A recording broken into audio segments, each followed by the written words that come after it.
Welcome to the No Limits Leadership Podcast. We discuss ancient wisdom, real-world experiences, and the latest concepts on mastering leadership of self and others. If you're committed to maximizing your life and your impact on the world, you're home. Welcome to the No Limits Leadership Podcast. I am so excited to have Jim Carlough on the podcast today. Jim is the Chief Sales Officer of mPulse, an industry-leading healthcare technology company. He's also a leadership speaker, author of the 6 Pillars of Effective Leadership, and the host of the Leaders Roadmap podcast. Jim spent nearly a decade working under Ross Perot at Perot Systems, gaining firsthand experience from one of the most influential business leaders of our time. In this episode, we'll dive into the key leadership lessons Jim has learned, explore his 6 pillars of leadership, and discuss how integrity, empathy, and humor can transform your leadership style. So if you're looking for actionable strategies to lead with impact, you're going to enjoy this episode. Welcome, Jim. I'm so excited for this. Sean, thank you for having me. I am really excited to be here. In fact, I was looking back at it's almost been 2 months since we met. Wow. Well, you were talking in years about how time flies fast with your kids, but it's crazy even in the short term how fast things go. That is crazy. Yeah, it's been a while, and holidays, and we started talking because I've had a baby since then, so I've got a baby boy since we talked. So it's a lot of changes going on. But segue here. Speaking of transformative years, one of the cool things we talked a lot about in our pre-call interview was the time that you worked for Ross Perot. You worked for him for nearly a decade. What was that experience like? And were there any standout leadership lessons that you got from him? Probably too many lessons than I can count. He was an amazing man. He would return every phone call, whether he knew you or not, and he would give somebody he didn't even know the coat off of his back. He also believed in taking care of his employees. And also, he thought it was his responsibility to take care of their families as well. And so one of the things that we all had a requirement of doing, one of the great things actually, was if you had an employee who was unfortunately very ill or somebody in their immediate family, spouse or child, it was our responsibility to report it to his office. And he would ensure that that person got the best care they could get in the country, even if it meant flying the entire family to another city.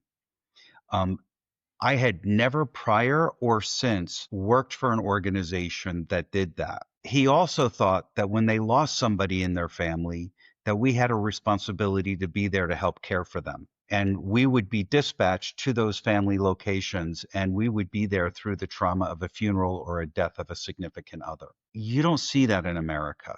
And a lot of people who may not have worked for Mr. Perot probably never knew that was something that he believed very, very strongly in. He also believed in hiring the best people. In fact, one of the funniest things is he would tell you, I only want to hire winners. And if you can't find me a winner, find me somebody who hates to lose. And it's funny because I sort of follow that practice. So some things really stick to you. But I enjoyed having meetings with him. I enjoyed having him with customers when we would bring them into the corporate office. One secret was if you wanted him to come in and say hello, serve barbecue, Texas barbecue, which was his favorite. And he could smell it all the way in his office, and he would come following it down to the conference room and eventually make his way there. So a lot of very, very great years working with him and with other leaders in the organization who shared his passion. And such a great examples of, I used to use the term, sometimes I do when I do presentations, of whole person leadership, right? Leading the whole person. I guess my hope through, the work that you're doing and the work I'm doing is that one day I won't have to say whole person leadership, because it will be implied that when we say leadership, we're talking about leading the whole human being and their families and their soul and, every part of them, not just that leadership. People wouldn't hear leadership and think management or, tasks being done or productivity, but understand that leadership is inherently about leading the whole person and creating that bond. I totally agree with that statement. And in fact, that kind of leads into our discussion, because one of the things that I truly believe in is, the old adage is that person was a born leader. Now, there's some clinical evidence that there is a gene that many leaders do possess, but I don't believe people are born leaders. I'm a perfect example of that. I mean, I didn't pop out and all of a sudden have a sword and start leading an army into battle or anything of the sort. But the reality is, I, I've learned everything about leadership through others and not just in sitting in a classroom. And I really started to evolve. And in fact, I was talking with someone the other day, and they said, "How are you different today than your first management job?" And I had to reflect for a second. I was like, I was a horrible manager, horrible. I had no clue what I was doing. And I look at what I do today and the number of people I lead today, and I'm like, there's a huge difference and a huge river that I crossed between going from the beginning to where I am today. So it's been an interesting ride, but one that's been very enjoyable. Hey, Jim, sorry about that. Give me 1 second here. I want to edit this out. My phone started ringing. Connected I to my didn't hear a computer. thing. I didn't hear a thing. Okay, good. Because I'm sure what you saying gold, and that's, man, frustrating. I guess it was connected to my computer. It was started your son ringing. calling. It's time for a diaper change. And oh man. Okay, cool. Well, I can edit that out. All right. So what did you end with there? Because I couldn't hear you as you were talking at the end about the piece. I ended with the born leaders. People aren't born leaders, etc. I'm a perfect example of that. Everything I've done, I've developed and learned over time. And in comparison to where I started and where I am today, I was an amazing bridge to cross a very, very wide river. And I basically said my first manager role, I didn't have a clue what I was doing compared to what I do today. So what were some of those early lessons that you had that started to change your mindset and trajectory as a young manager to start molding you to start seeing what leadership could be? So the first, and directly related to the pillars, the first pillar and the most important pillar is integrity. In fact, I was speaking at a university 2 weeks ago, and I was talking very strongly about how important that first pillar is. And a student actually derailed my entire book by telling me that, well, shouldn't that be the pedestal of the statue? And I was like, oh gosh, you are so right. It is so important that without that pedestal, the statue would fall over. But I'm not rewriting my book. It is the first and most important pillar. And let me tell you how I learned about that. At the age of 22, the year I graduated college, I was elected to be a city councilman in the town I grew up in. Shortly after the election, this is back in the early 80s, before cell phones, I get a call at home, and it was a city administrator who asked me to come out and have a chat with him. So I went out, made an appointment, went out, sat down with him, and I said to him, Don, how can I help you? And he said, I want to congratulate you, number one. You did a great job, and you're going to be a great councilman.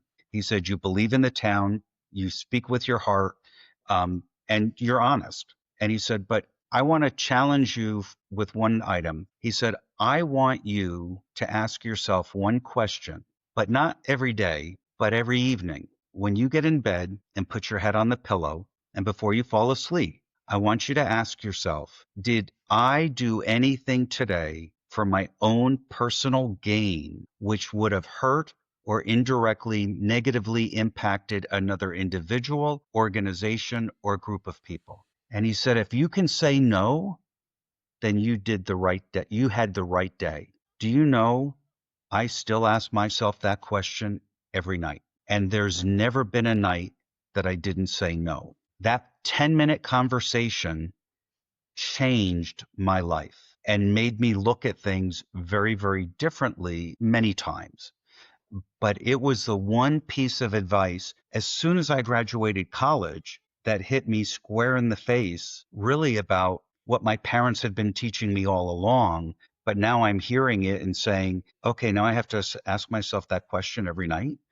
And I still do it to this day. It really is this idea of becoming, that a leader is a person you become, right? That it's not about a set of skills or actions you take, although actions are obviously important, but what endures is the fact of what the type of person that you have to become every single day. I'm reminded when right after I went through 2 years of training and earned my Green Beret, right? I got into special forces, earned my Green Beret, and the cadre, remember the sergeant who, had kind of ushered us through the training, pulled me aside and said, congratulations, sir. The tough work starts now. And I was like, what?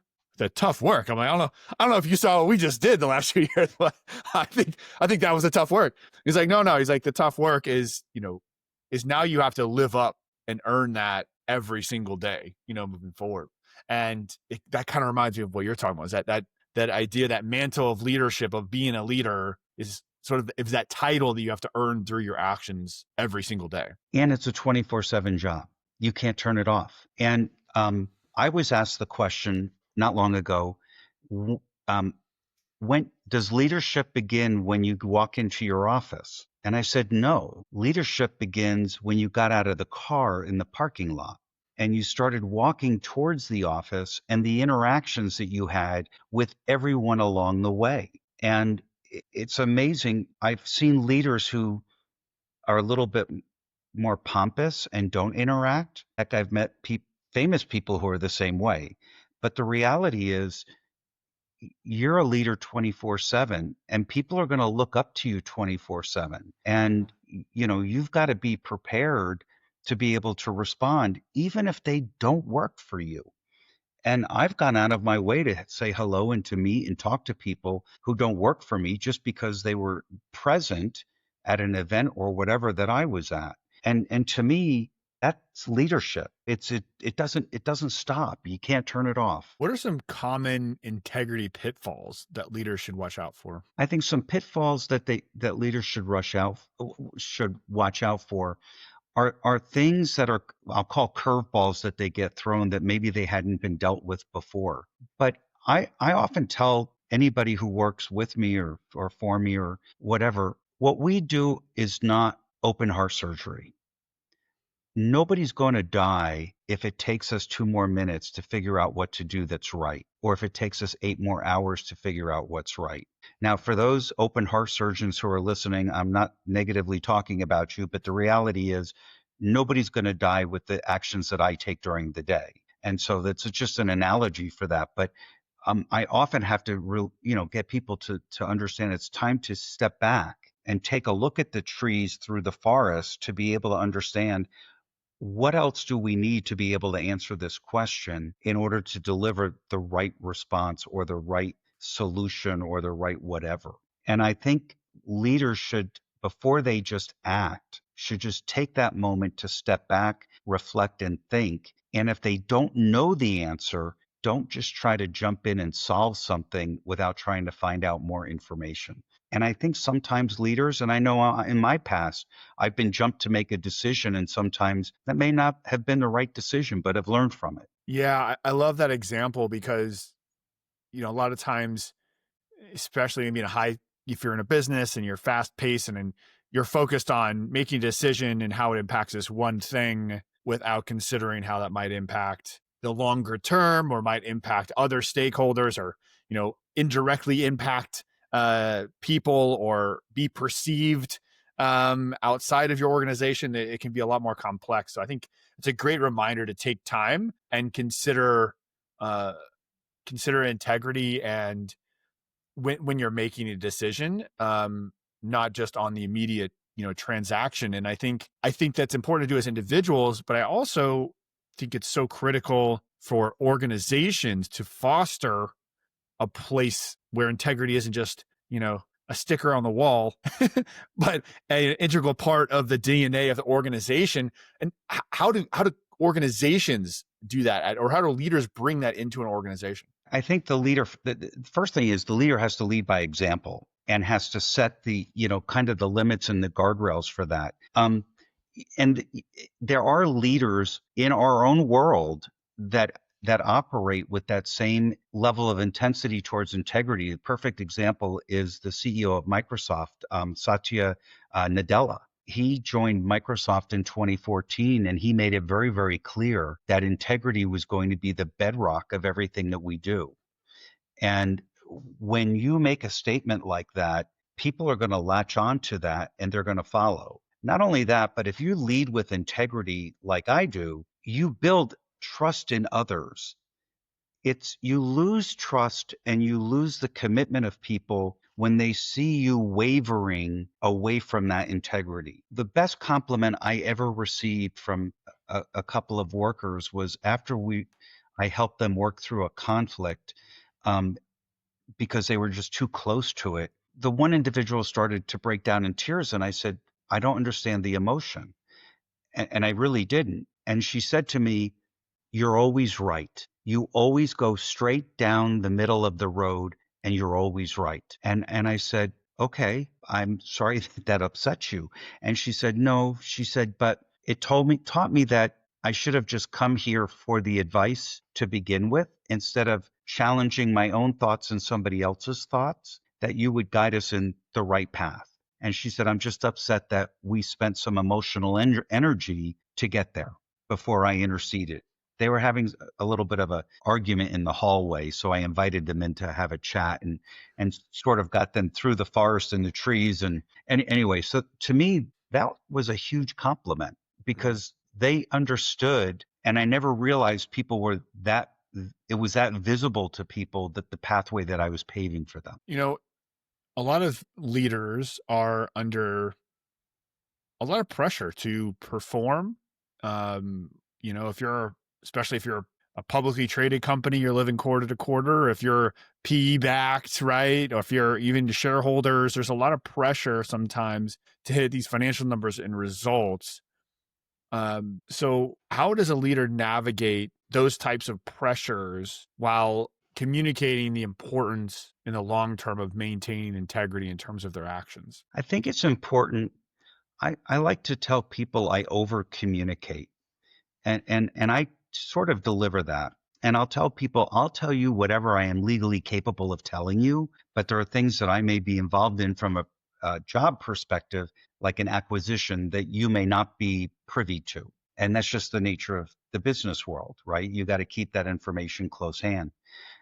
But they know that if I know something's happening in the company, that I will be the first one to tell them. If there are some changes that are on the way of coming, I would be the first one to tell them. That also builds loyalty.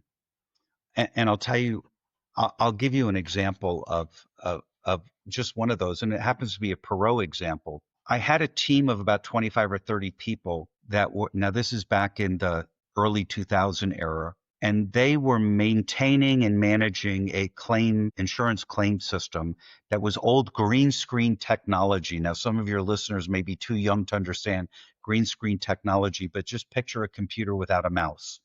And typically it was green screen. And so I had to deliver the message to this group that we were going to be sunsetting that product and converting people to newer technology. And I had not been faced with that before. I had done layoffs before of individual people, but not where I had to tell people that your job would be going away, but I can't tell you when. And I was also challenged because I also needed those people. So I reflected and I tried to think of what would I want to know if I was in their shoes. So when I met with them, I made them 3 promises. Promise number 1, they would know as soon as I knew when we were converting customer A over to the next platform, because that meant that the revenue needed to shift there and then that position would go away. Commitment number 2, if you wanted to stay with the organization and learn the new technology, I would create time and opportunity for you to learn it before that situation impacted you so you could move into another role with the new technology and continue to work here at Perot. Commitment number 3.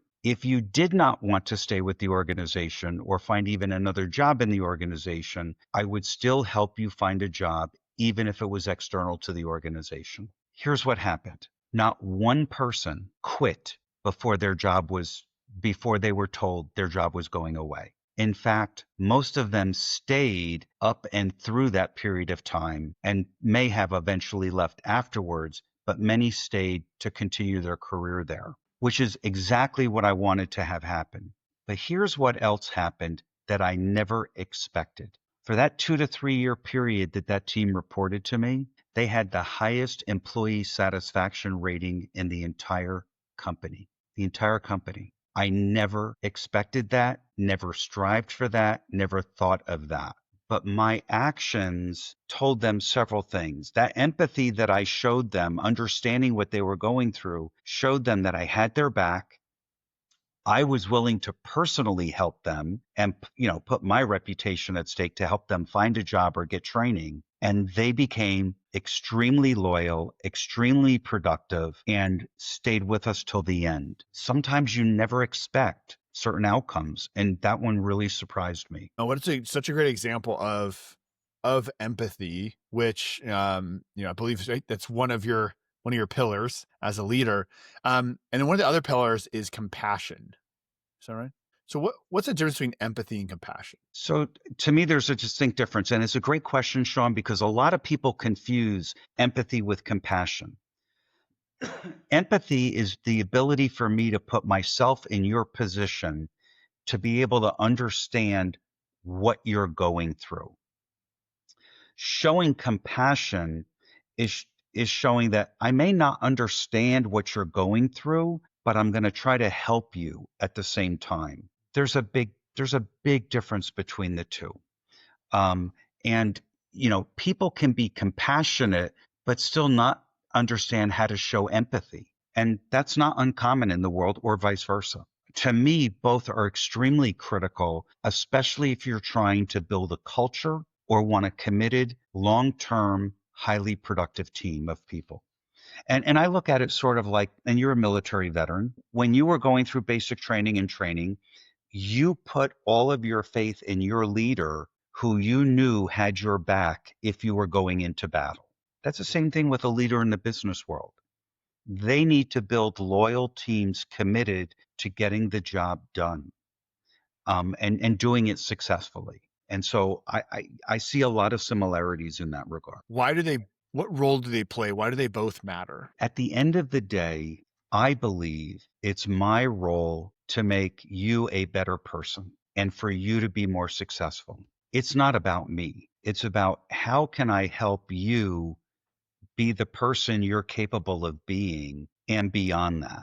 How do I get you? So a few years ago, anybody who works directly for me when we do goal planning always has a professional development goal, something they want to personally achieve.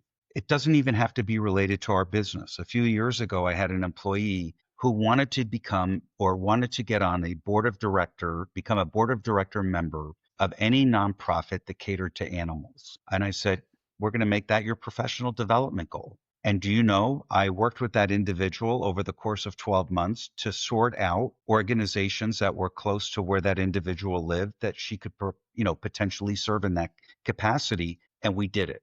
And we did it.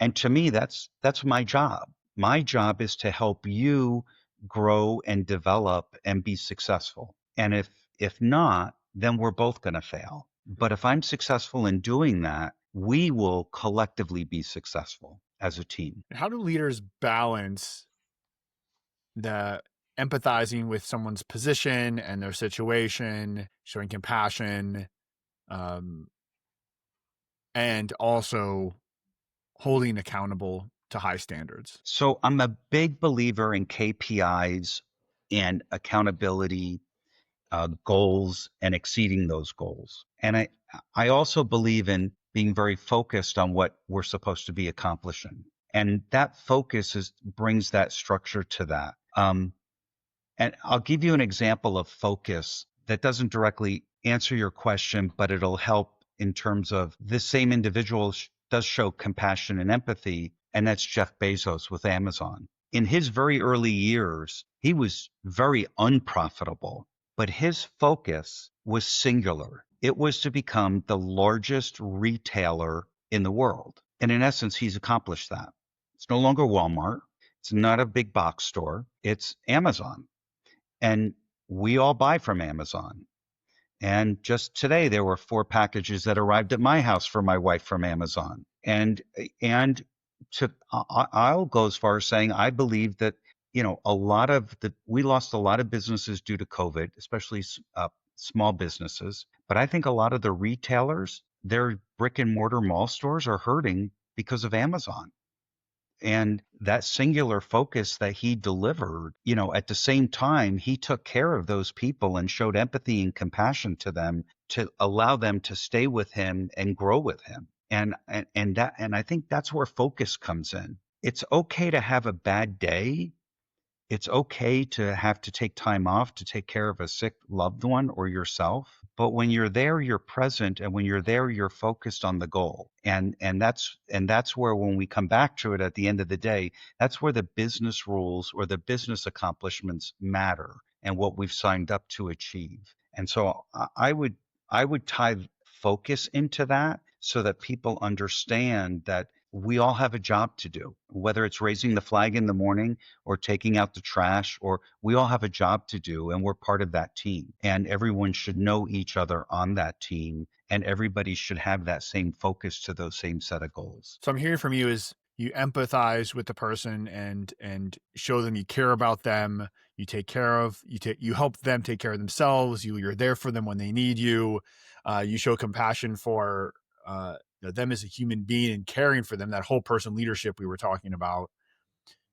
But then clearly, and I think it's almost, I'm thinking like part of that empathy and that compassion is clearly communicating expectations and holding people accountable.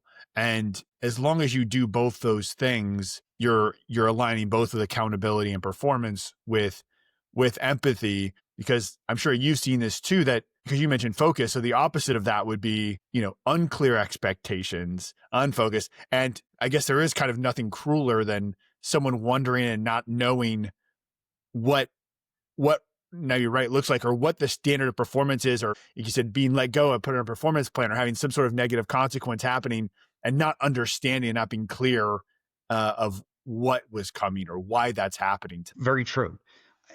As simple as all this sounds, I mean, my expectations for my teams are very high. I just finished not long ago doing annual reviews.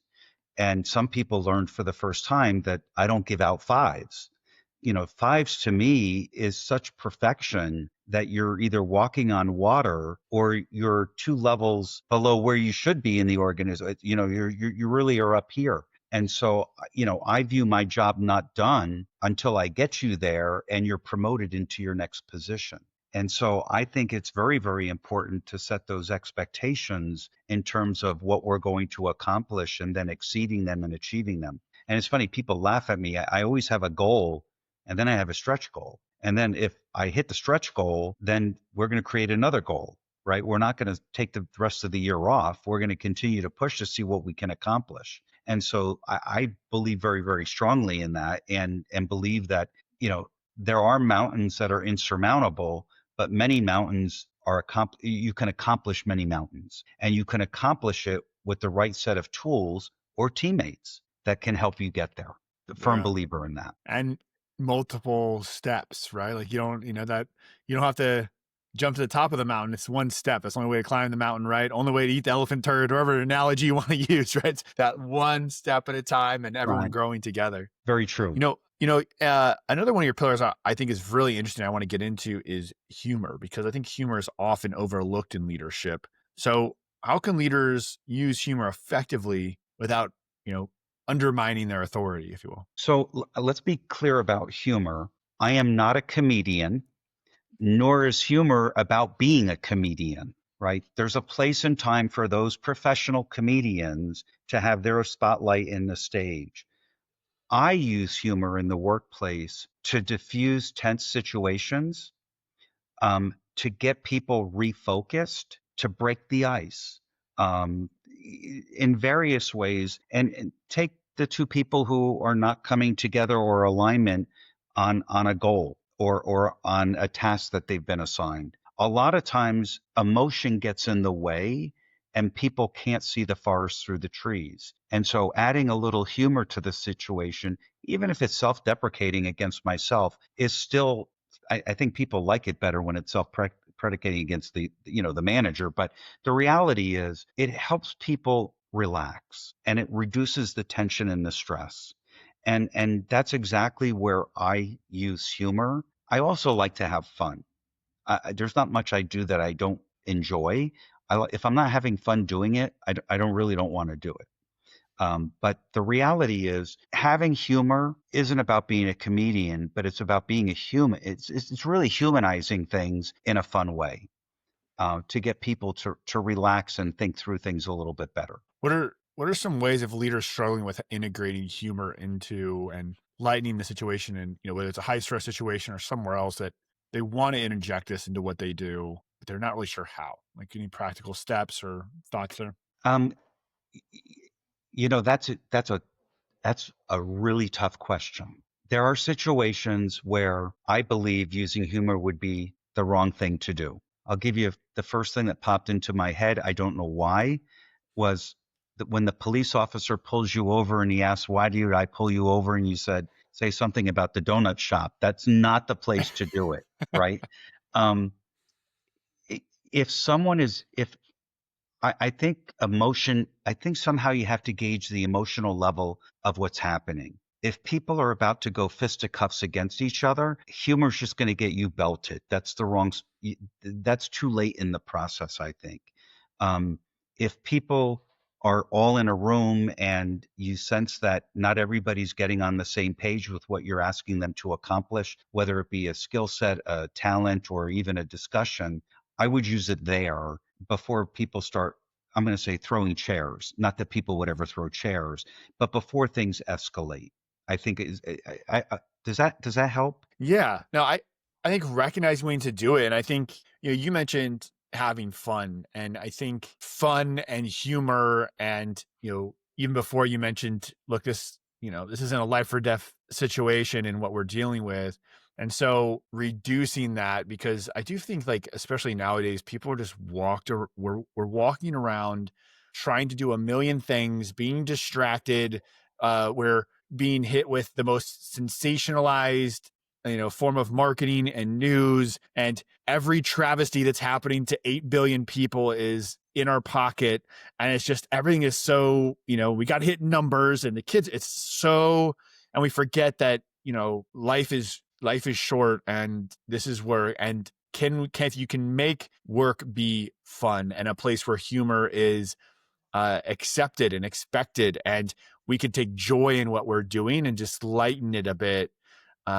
I think that's a great way to use, and you kind of mentioned all those things, to bring humor into a culture, and be all of a sudden work and meeting, God forbid, meetings are actually something people look forward to, right? What a powerful way to build loyalty and trust in an organization.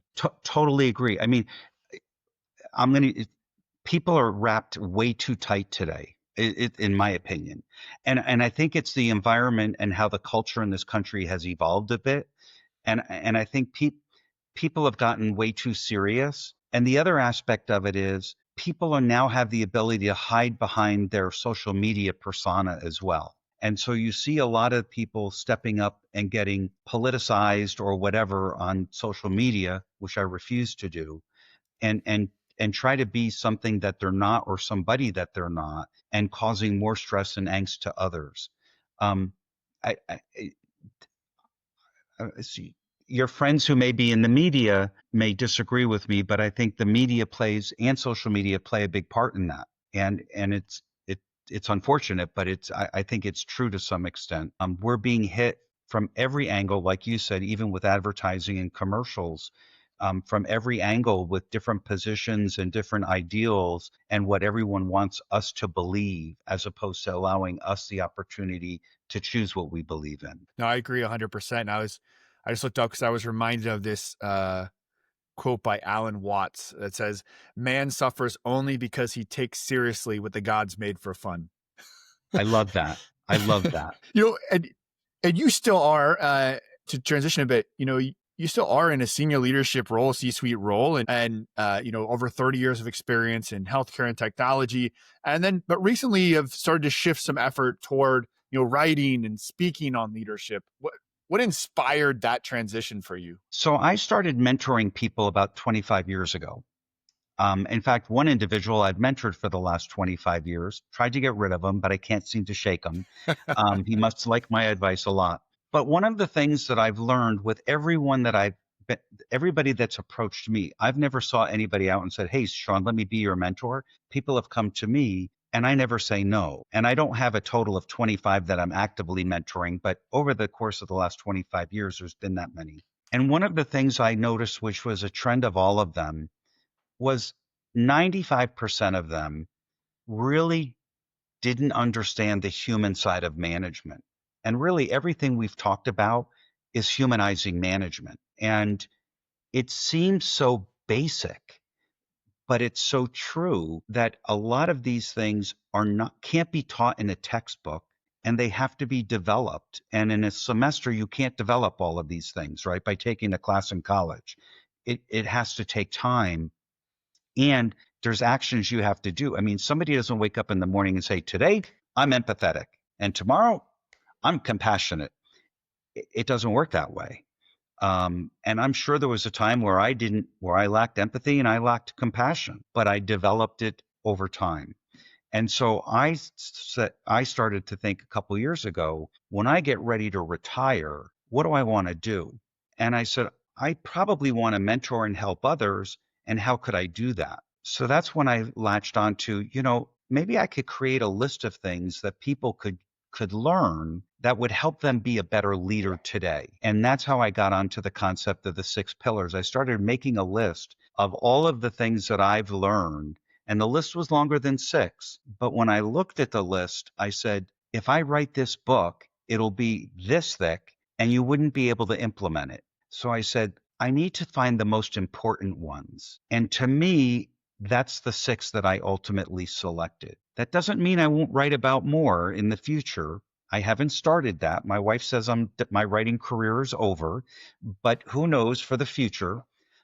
Excuse me. But I started speaking about these principles a year ago when I started writing the book, and it started to resonate with people. And it's been interesting because this university I spoke at 2 weeks ago, I offered to stay around after the lecture and answer questions, or if people had anything they wanted to discuss. I had about 20 people of the 75 or 80 that were there stick around.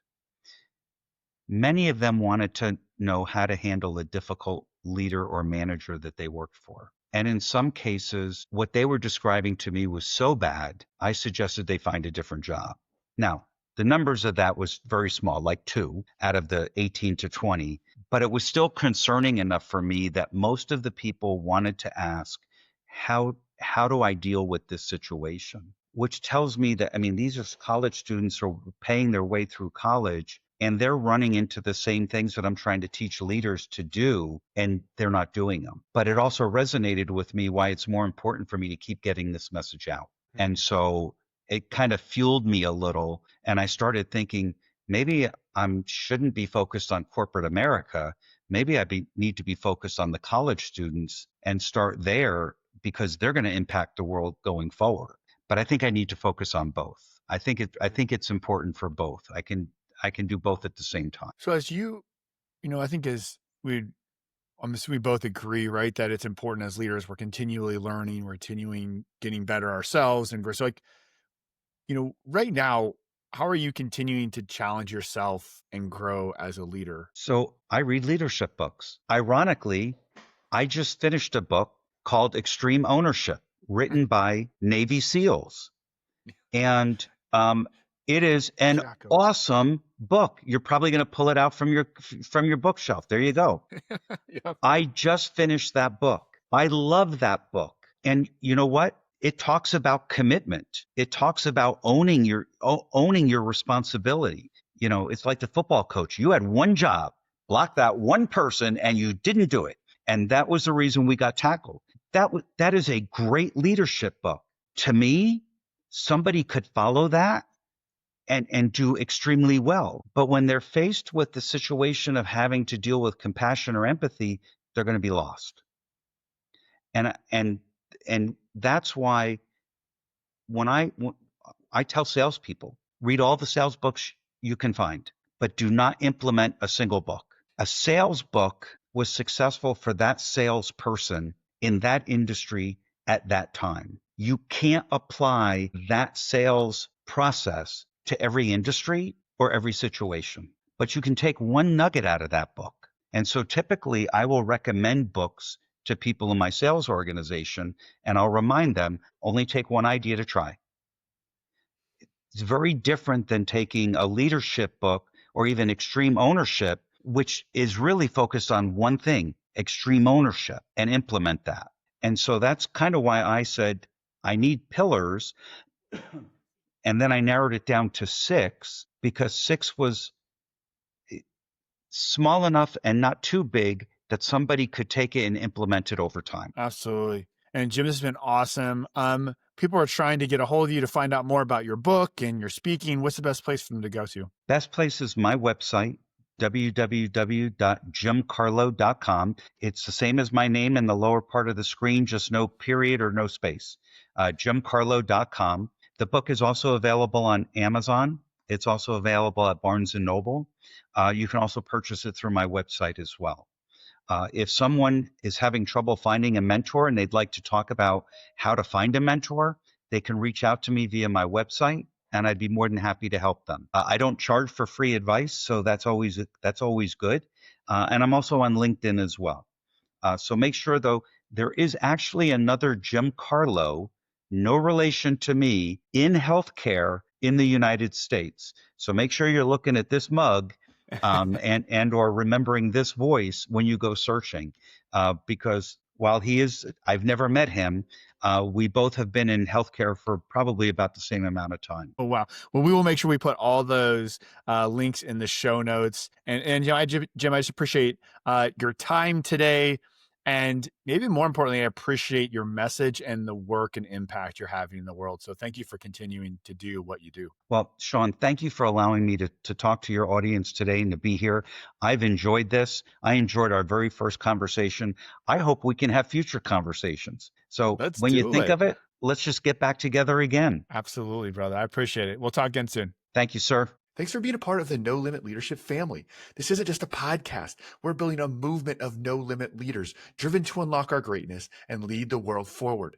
If this made you think or gave you something useful, please, please, please, right now, go hit follow and then share it with one leader you believe in. Challenge limits, develop leaders, fuel greatness.